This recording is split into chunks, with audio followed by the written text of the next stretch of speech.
때는 2015년 7월 18일 오후 1시 반경입니다. 첩보를 낚으러 외근 중이었던 두 형사님이 심상치 않은 전화 한 통을 받게 됩니다.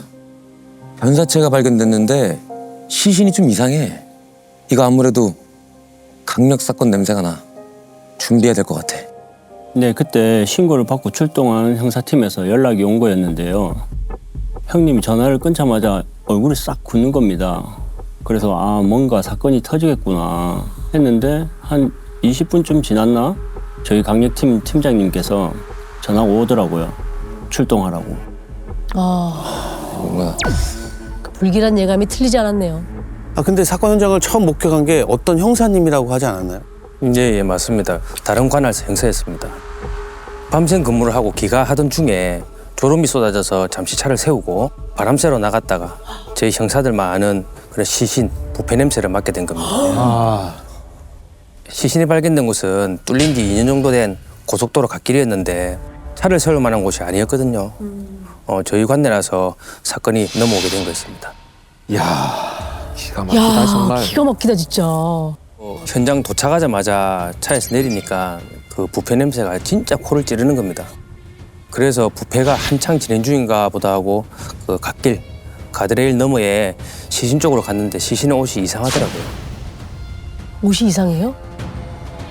어떤 상태였길래요? 7월 중순이다 보니까 그 고속도로 아스팔트에 열기가 아재랑이처럼 피어오를 정도로 너무 더웠습니다. 그런데 그 피해자가 니트 스웨터에 기모 바지를 입고 있는 겁니다.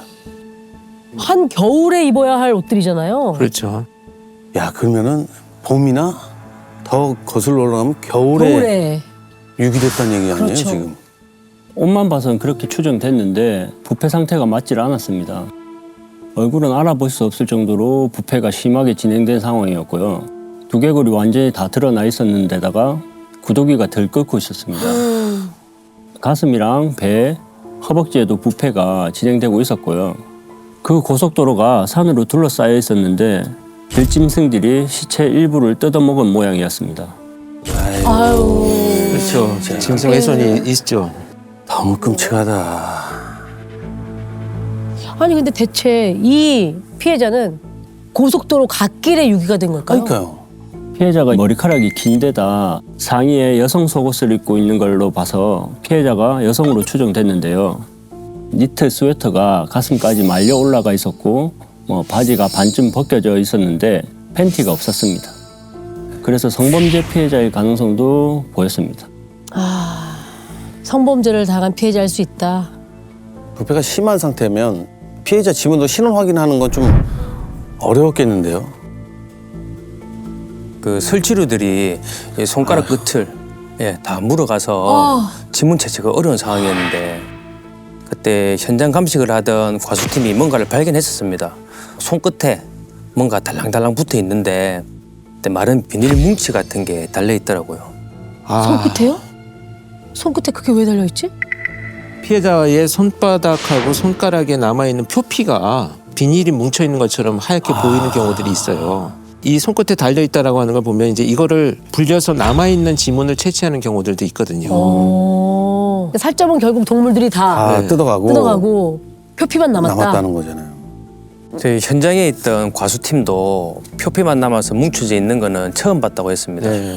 최근에 저희가 이 사건 때문에 과수팀장님과 다시 만나서 이야기를 해봤는데 지금도 여전히 그게 어떻게 해서 남아있었는지 아직도 의문이라고 말씀하시더라고요.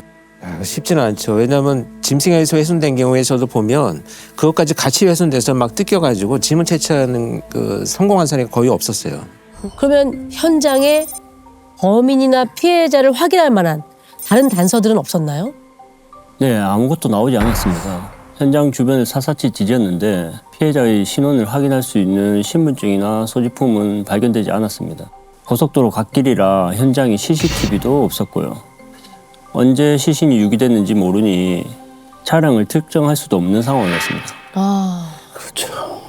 피해자분이 입고 계신 옷도 겨울옷이었으니까 범행 시기를 예상하는 게 상당히 어려웠을 것 같긴 해요. 근데 피해자 신원을 찾아내셨으니까 네. 오늘 출연하신 거잖아요. 그렇겠죠?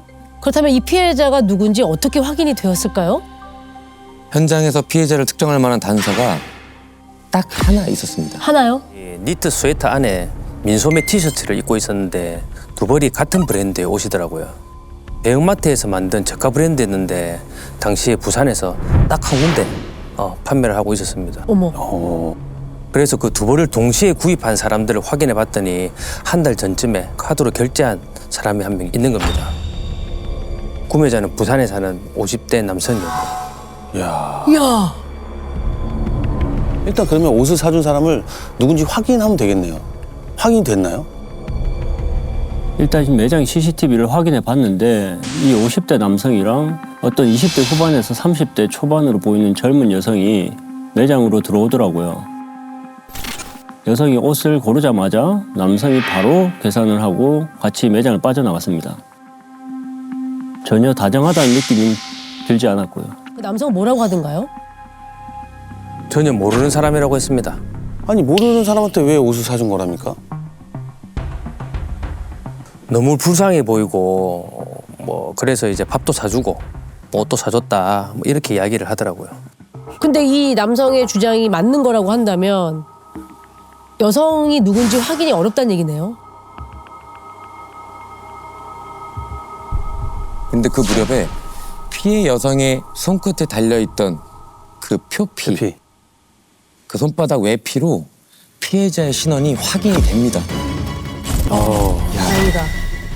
다행이다. 그 외피가 맞았네. 네. 지금부터 이 피해자를 최 씨라고 부르도록 하겠습니다. 최 씨는요, 30대 초반의 여성이었는데요. 주소지가 부산의 한 고시원으로 돼 있었다고 합니다. 고시원 생활. 형사님들이 찾아갔을 때는 이미 5월 말부터 그 고시원에서 쫓겨난 상황이라고 하고요. 아주 어렵게 산 것 같았습니다. 그 금융거래 내역도 확인해 봤는데 3개월 전부터 아무것도 나오지 않았고요. 휴대전화도 3개월 전에 요금 미납으로 끊겨 있었습니다. 전화비가 많이 나와서 끊긴 것도 아니었고요. 이전에 통화 내역을 쭉 뽑아보니까 누군가에게 걸었던 전화도 받은 전화도 거의 없더라고요. 아이고. 그러면 뭐 세상과 거의 단절한 느낌인데. 네, 지인도 없었던 모양이네요. 연락을 꾸준히 할 만한. 30대 초반이면 굉장히 젊은 나이인데. 이 여성에게 무슨 사연이라도 있었던 걸까요? 인적사항을 확인해 봤더니 일찍이 결혼을 한 번 했었던 게 나왔습니다. 딸이 하나 있었는데 전 남편이 키우고 있었고요. 그래서 전 남편한테 연락을 해봤는데 10년 전에 이혼을 했고 그 이후로는 아내를 만난 적이 없다고 하는 겁니다. 딸만 1년에 한두 번 정도 만났다고 했고요. 10년 전이요? 그러면 굉장히 일찍 결혼했다가 헤어진 건데요? 20대 초반에. 20대 초반에 다 애고. 이루어진 거네요. 결혼과 애고. 이혼이. 출산도 그때 했고. 네. 예, 알고 보니까 고아였더라고요. 아유, 양부 밑에서 자랐고 최 씨가 이혼할 무렵에 양모가 돌아가시면서 양부도 힘든 상황에 놓이자 같이 살던 집을 처분하고 최 씨와는 연을 끊은 그런 상황이었습니다. 아, 안타깝네요. 너무 안타깝다. 어쩌다가 저렇게 힘들게 살게 될까요? 그러게요. 근데 일도 할 수 있을 것 같은데. 근데 그 답은요, 사망한 최 씨에게 옷을 사준 그 50대 남성이 들고 있었습니다. 아까는 모르는 사람이라고 했잖아요. 아, 이게 또 헷갈리네. 그 사람이 뭘 알고 있었어요? 그 50대 남성이 대리운전 기사였는데요. 어떻게 최 씨랑 만났냐고 물어봤더니 해운대에서 대리운전 콜 대기 중에 만났다고 이야기를 하는 겁니다. 허름한 옷을 입은 여성이 지나가는 차를 막 세우고 있는 걸 보고 불쌍해 보이고 그래서 이제 밥도 사주고 옷도 사줬다고 했고요. 해운대 인근에 이 여성을 목격한 사람이 있는지 더 탐문을 했는데 대리운전 기사들이 최 씨를 잘 알고 있더라고요. 대리운전 기사들이 대리 기사님과 자주 보려면 콜을 부르거나 해야 가는 거 아니에요? 뭐 그러니까요. 전화비도 못 내시는 분이 뭐 차가 있을 리 만무하고. 네. 저 두세 달 전부터 해운대 대리기사분들이 이제 대기하는 곳에 노숙인처럼 보이는 젊은 여성 한 분이 나타났는데 위험하게 도로로 뛰어들고 뭐 그런 걸 보고 이제 정상적인 사람은 아니구나 그렇게 이제 생각을 했답니다. 그게 바로 이제 최 씨였고요. 정상적인 사람이 아닌 것 같다. 약간 그러면은 평범한 생활을 할 수 없었던 네, 네. 그런 생활고에 시달리다가 어쩌면 정신적인 문제가 왔을 수도 있겠네요. 네. 차에 막 뛰어들고 했던 거 보면. 뭐라고 하던가요? 뭐 정신적인 문제 때문에 이혼을 했다던가 뭐. 이혼 전까지 최 씨에게 아무 문제가 없었다고 했습니다. 아마 이혼 후에 애도 뺏기고 돌아갈 집도 없어지자 충격을 받았던 게 아닌가 추정해 봅니다. 일단 진술들을 보면 이게 도로에 막 뛰어들 정도로 위험한 상황을 판단하지 못하는 지금 그 상황이라고 보여지잖아요. 이런 걸 보면 최 씨가 불쌍해서 옷을 사줬다는 50대 남성의 행위도 진심에서 우러나와서 호의를 베풀었을까에 대한 부분도 확인을 해야 될 필요는 있다라고 봅니다. 그 남성을 불러서 참고인 조사를 시작하는데요. 이 50대 남성이 최 씨와 함께 인근 모텔로 갔다고 진술을 합니다. 아이고. 참 불쌍한 사람은 너는 호의도 아니고 뭣도 아니야. 설마 또 이거 불쌍해서 재워줬다 이런 말도 하는 거 아니에요? 맞습니다. 불쌍해 보여서 재워졌을 뿐이라며 자신은 절대 범인이 아니라고 했습니다. 그러면서 이상한 얘기를 꺼내더라고요. 며칠 후에 해운대에서 대기하다가 최 씨를 또 한 번 마주쳤는데 길에서 벌벌 떨고 있길래 괜찮냐고 물어보려고 했는데 갑자기 어떤 남자가 나타나서 최 씨한테 집에 안 가고 뭐하냐 하더랍니다. 남성의 주장으로는 우연히 인근 식당에 갔다가 최 씨 얘기를 듣게 됐는데 옆 가게에서 일하는 남성과 최 씨가 같이 살고 있다는 얘기까지 들었다고 했습니다. 30대 후반에 해운대 한 술집에서 일하던 남성이었는데요. 최 씨에 대해 물어봤더니 50대 대리운전 기사랑 똑같은 말을 했습니다. 길에서 떠도는 최 씨가 돈도 없고 배도 너무 고프다 하길래 불쌍해서 본인 집으로 데려갔고 그 뒤로 2, 3일에 한 번씩 길에서 만나면 또 집으로 데려가서 재워줬을 뿐 돈 건 아니다. 그렇게 이야기를 했습니다. 최 씨를 못 본 지 벌써 20일 이상이 지났다고 하더라고요. 야, 근데 사귀는 관계가 아니다. 동거가 아니다. 정말 도와주고 싶었다면 시설에 들어갈 수 있게끔 안내를 해줬어야죠. 그렇죠. 자기 집을 왜 데려갑니까? 이거는 선의가 아니라 약간 나쁜 마음을 먹었던 것 같은데.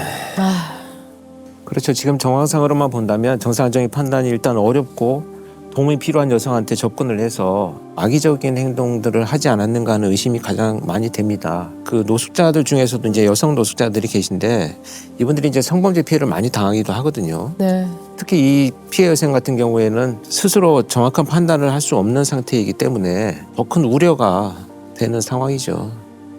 저희도 이 남자들의 진술을 그대로 믿진 않았습니다. 두 남자들에게 거짓말 탐지기를 해보자고 했지만 완강하게 거부를 하더라고요. 강제를 할 수가 없으니까 일단 용의선상에 두고 계속 탐문 수사를 진행했습니다. 홀로 거리를 떠돌았을 이 피해 여성의 마지막 행적을 찾기 위해서요. 형사님들은 최 씨 앞으로 112 신고가 혹시 들어온 기록이 있는지 모두 확인해 보기로 합니다. 그냥 112 신고 이력을 확인해봐요? 갑자기 왜요? 그러게요. 정말 선한 마음으로 도움을 주고자 했던 사람이 있다면 112로 도움을 요청하지 않았을까 하는 생각이 들었습니다. 그래서 지구대 쪽에 최 씨 이름으로 접수된 신고가 있는지 확인했는데 시신이 발견되기 열흘 전이죠. 7월 8일에 신고 들어온 게 있더라고요. 있었어요? 진짜 네. 위급해 보이는 이 여성분을 위해서 신고를 하신 분이 있었다는 얘기네요. 그렇지. 위험해 네, 보이니까 그렇죠. 신고를 했을 수도 있겠다. 그렇다면 발견되기 열흘 전에는 적어도 살아 있었다는 얘기네요. 그렇죠. 그 신고는 누가 한 거였나요? 택시 기사였습니다. 조수석에 타고 있던 손님을 내려다 주고 잠시 정차한 사이에 갑자기 뒷좌석에서 어떤 여성이 타더니 가까운 여관으로 데려다 달라고 했답니다. 승차 거부를 할 수도 없는 데다가 여성이 온몸이 젖은 채로 오돌오돌 떨고 있었습니다. 그날 비도 오고 그래서 급히 택시를 탔나 싶어서 일단 출발을 했는데 갑자기 여성이 돈이 없다, 갈 데도 없다는 말을 하길래 지구대로 데리고 갔다고 했습니다. 지금 이 택시 기사님처럼 해야 되는 거죠. 당연하죠. 본인이 개인 집을 데려가면 안 되는 거죠. 아, 그래서 지구대를 데려간 뒤 어떻게 됐나요? 기록을 보니 보호 후 귀가 조치한 걸로 돼 있더라고요. 최 씨가 술집에서 일하던 남성한테 데려다 달라고 한 모양이더라고요. 야, 그러면 그 남성이 자신을 도와줄 수 있을 거라고 생각한 거네. 그랬겠죠. 그 남성을 만나러 간 거였나요? 그런데 그 남성이 전화도 안 받고 그리고 최 씨는 그 남성이 일하는 술집을 정확하게 알지 못한 상황이었더라고요. 결국 그 최 씨가 인근 식당에 내려달라고 해서 당시 경찰관들이 그 최 씨가 원하는 곳에 그렇게 최 씨를 내려준 것으로 그렇게 확인이 됐습니다. 그래서 저희가 그때 그 근처에 있는 CCTV 한 50대 정도를 모조를 네. 수거를 해서 일일이 다 확인을 해봤습니다. 50대를요? 그 양이 엄청난 거거든요. 이동인구도 많고. 네. 아니 근데 형사님이 남다른 안목과 눈으로 CCTV에서 아 맞아. 잘 찾아내시는 경력이 있으니까. 네. 네. 맞습니다. 이 형사님이 찾아냅니다. 112 신고가 들어온 시각은 7월 8일 새벽 1시 22분이었고요. 그로부터 약 1시간 20분 후죠. 새벽 2시 40분경 비를 맞으면서 거리를 떠도는 최 씨를 발견하게 됩니다. 아, 야, 이 비가 내리나 어디로 간 걸까? 그러게요. 네. 최 씨가 걸어가고 그 뒤에 우산을 쓴 남자가 지나갔는데요. 10분 정도 후에 이 남자가 쓰던 우산을 최 씨가 같이 쓰고 이렇게 되돌아오더라고요. 그러고는 화면에서는 사라졌습니다. 이게 마지막 목격이네요. 대체 어디로 사라진 거야 이거? 그러게요. 더군다나 그날 또 우산이 있었다면 네. 얼굴을 볼 수도 없는 상황 그러니까요. 아니에요. 그때 CCTV별로 시간 오차가 심해서 많게는 2시간까지도 오차가 있었거든요. 그래서 형님이 두 사람 보폭을 한번 재보자 해서 CCTV를 맞춰 보는 데만 거의 12시간 넘게 걸렸는데 그때 우산 쓴 남자가 최 씨랑 오피스텔 주차장 쪽으로 들어가는 겁니다. 그래서 저희는 그 남자가 오피스텔에 사는 사람인가 했는데 갑자기 형님이 차 타고 가네 하더라고요. 차를 타고 가요? 그 두 사람이 CCTV에 그 화면에서 사라지고 한 10초 정도 지났는데 도로에서 이제 그 빨간 불이 켜졌다가 꺼지는 그런 형태가 나타나는 겁니다. 제 눈엔 브레이크 등이 켜졌다가 꺼지는 것처럼 그렇게 보이더라고요. 그러니까 실제로 브레이크 등을 보신 게 아닌 거라는 거죠. 이 화면 안에 바닥에 빛이 싹 들어왔다가 싹 없어진 거를 보고 아 이거 브레이크 등 같은데? 야 그것만 보고 어떻게 알죠? 그거 어떻게 알아요? 그날 비가 와서 도로에 이제 물 웅덩이가 있었는데 그 빗물에 반사돼서 브레이크 등이 도로에 비쳤던 겁니다. 그때 또 버스랑 택시 한 대가 시간차를 두고 그 CCTV에 지나가는 게 이렇게 보였는데 다음 CCTV를 보니까 버스랑 택시 사이에 하얀색 SUV 차량 한 대가 끼어 있었고요. 그 이전 CCTV에는 버스랑 택시밖에 없었는데 브레이크 등이 켜지고 그 다음 CCTV에 SUV 차량이 있는 걸로 봐서는 이 차량을 두 사람이 타고 간 게 아닌가 그렇게 추측을 하게 됐습니다. 대단하다. 야 차도 안 보이는데 브레이크 등으로 그러니까요. 찾았다는 얘기 아니에요? 그 화면 안에 차가 없었는데 예. 바닥에 비친 등 색깔을 보고 차가 있었을 것이다. 차 타고 갔네. 이건 브레이크. 찾아낸 거죠. 그러고 나서 앞뒤로 지나가는 CCTV를 분석해서 SUV다. 차종까지 눈썰미가 진짜 대단하시네요. 대단하십니다. 근데 그 차가 범행 차량인지는 아직 모르는 거잖아요. 그렇죠. 그리고 그 차가 어디로 갔는지 그걸 또 확인하려면 아마 엄청난 시간이 걸릴 거란 말이에요. 그런데요, 이후의 추적은 아주 일사천리로 확인이 됩니다. 마침 이 두 사람이 타고 간 걸로 추정되는 SUV에 조수석 라이트 하나가 깨져 있던 겁니다. 아, 그래서 외눈박이, 그 외눈으로 달리는 이 차량을 단박에 추적하게 되는데요. 놀랍게도요, 그 범행의 정황까지 다 포착하게 됩니다. 한참을 달리다가 그 차가 이제 고가도로 방향으로 가더라고요. 그래서 이제 당연히 그 고가도로를 탔겠지 하고 이제 그 다음 CCTV를 확인했는데 차가 지나가지 않는 겁니다. 그래서 이제 고가도로 아래쪽에 옆길로 빠졌겠구나 하고 그 주변 CCTV를 찾아보니까 이 차가 25분 후에 다시 반대 방향으로 도로로 나오더라고요. 25분 후에요. 25분 후 길을 잘못 들어서 이렇게 뭐 어딘가에서 돌아 나온 건가? 아, 그러기엔 25분이면 너무 돌잖아요. 25분. 그쵸, 그쵸, 그쵸. 시간이긴 하죠. 예. 어디 갔다 온 거죠? 그 고가도로 밑은 막다른 길이었고 공용 주차장이 하나 있었습니다. 만약 나오더라도 2, 3분이면 충분히 나올 수 있는 곳이었고요. 고가도로 밑에 있는 공용 주차장에서 25분가량 머물렀다는 얘기네요. 주차를 했다는 얘기네. 야, 그러면은 25분 그 사이에 그 주차장에서 무슨 범행을 저지른 거란 얘기가 되잖아요. 그러네. 차량을 CCTV로 쭉 쫓을 때 운전석이랑 조수석 그 양쪽에 탑승한 사람이 CCTV 상으로는 하얗게 보였는데 주차장을 들어갔다가 반대쪽으로 돌아 나오니까 운전석은 그대로 하얗게 보이는데 조수석만 까맣게 보이는 겁니다. 저는 그 운전대를 잡은 그 우산 쓴 남성이 범인이 확실히 보였습니다. 조수석이 까맣게 보였던 거는 조수석 의자를 완전히 이제 눕힌 상태가 아니었을까 하는 생각이 들더라고요. 차 안에서 이제 1차로 범행을 저지르고 최 씨를 제압한 후에 그렇게 이동한 게 아닐까 추정을 했습니다. 그렇죠. 형사님들은 이 차량이 어디로 움직이는지 살피는 한편 이 차량의 번호를 확보하기 위해 이 차량이 최 씨와 만나기 전에 어디서 왔는지를 역추적합니다. 그 해운대에서 발견했던 그거 전에는 이 차가 어디로 왔다 갔다 했는지. 어디서 왔는지. 역추적하면 출발지를 알 수 있습니다. 그쵸. 어디서 왔던가요? 외눈박이 차량이 해운대 달맞이 고개에서 내려오는 게 확인돼서 차량 번호까지 땄습니다. 그럼 그 차주는 누구였어요? 자, 지금부터 최 씨와 함께 우산을 쓰고 사라진 그 외눈박이 차량의 차주인 이 남성을 김 씨라고 부르도록 하겠습니다. 김 씨는요 40대 후반의 남성이었고요. 주민등록상 거주지는 해운대가 아닌 다른 지역의 아파트로 확인이 됐다고 합니다. 주소지로 가보니까 김 씨 부모님만 살고 계셨는데 아들하고 연락이 끊긴 지 오래됐다고 했습니다. 2년 전엔 아들이 이혼을 한 후로 생활비 문제로 사이가 벌어져서 연락을 끊고 살았다고 하시더라고요.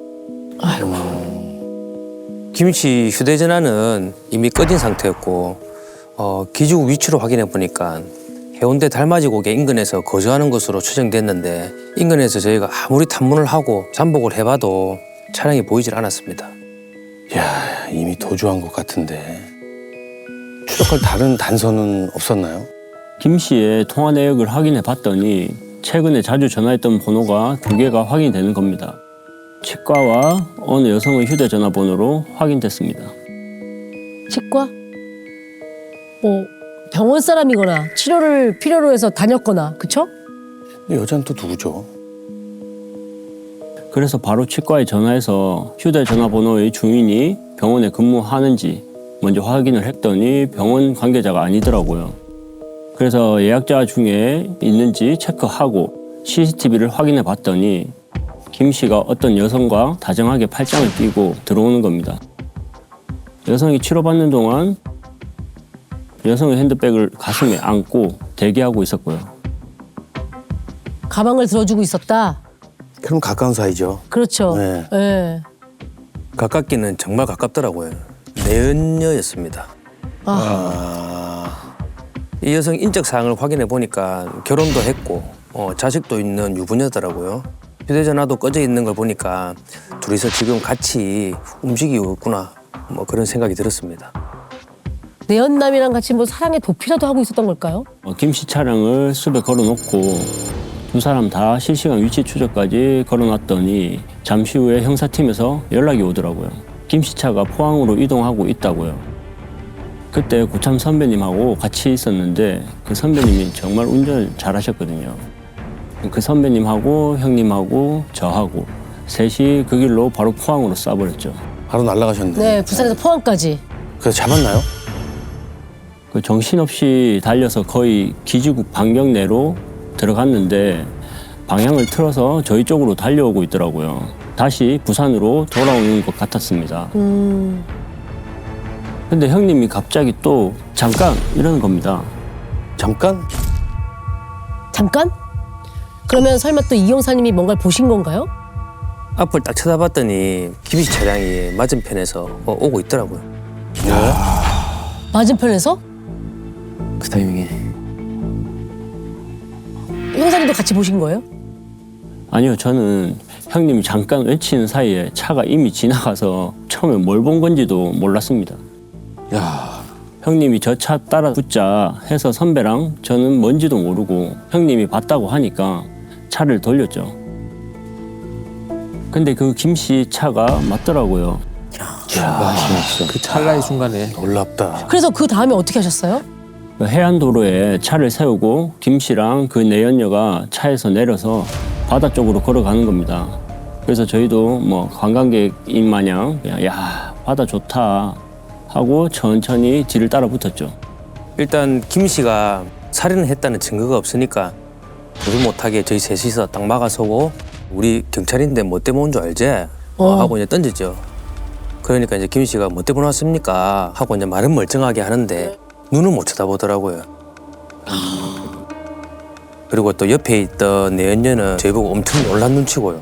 그래서 부민에게 이제 여기서 얘기할까 안 그러면 차로 가서 얘기할래? 했더니 차로 가자고 하는 겁니다. 내연녀는 전혀 몰랐었나 봐요. 모르게 하고 싶으니까 살짝 가자고 했겠죠. 그 와중에 그건 또 지키고 싶었나 보지? 그래서 자백했나요? 자백했습니다. 7월 7일 밤에 내연녀랑 술을 마시다 내연녀가 자정이 지나 집에 돌아가자 술을 더 마시고 싶었던 김 씨가 차를 끌고 해운대로 왔다가 최 씨를 우연히 길에서 만났다고 했습니다. 거기 음주도 했네. 음주도 했네. 에휴. 그래서요? 그 술이나 한잔 할 생각에 최 씨를 차에 태웠는데 최 씨가 갑자기 어디를 가냐 다시 돌아가자며 핸들을 붙잡고 내려달라고 하더랍니다. 그래서 차 안에서 몸싸움을 하다 주차장으로 들어갔는데 순간 나치범으로 신고를 당할 것 같아서 최 씨를 몇 대 더 때렸다고 주장했습니다. 무슨 말도 안 되는 소리야. 태우지도 말았어야지. 그리고 내려달라면 내려줘야지. 그렇죠. 신고당할까 봐 무서워서 사람을 때려? 아, 이건 말이 안 되는 거. 이건 집 빠져나가려고 생각하는 거지. 그러니까. 예, 그러다 그 최 씨가 갑자기 축 늘어져서 죽은 줄 알고 자기가 이제 자주 다니던 그 고속도로 갓길에 가서 버렸다고 했습니다. 국가수에서 부은 결과가 나왔는데 갈비뼈가 4대나 부러져가지고 과다출혈로 인한 사망으로 확인됐는데요. 즉사한 게 아니라고 하더라고요. 이상한 게 아니야.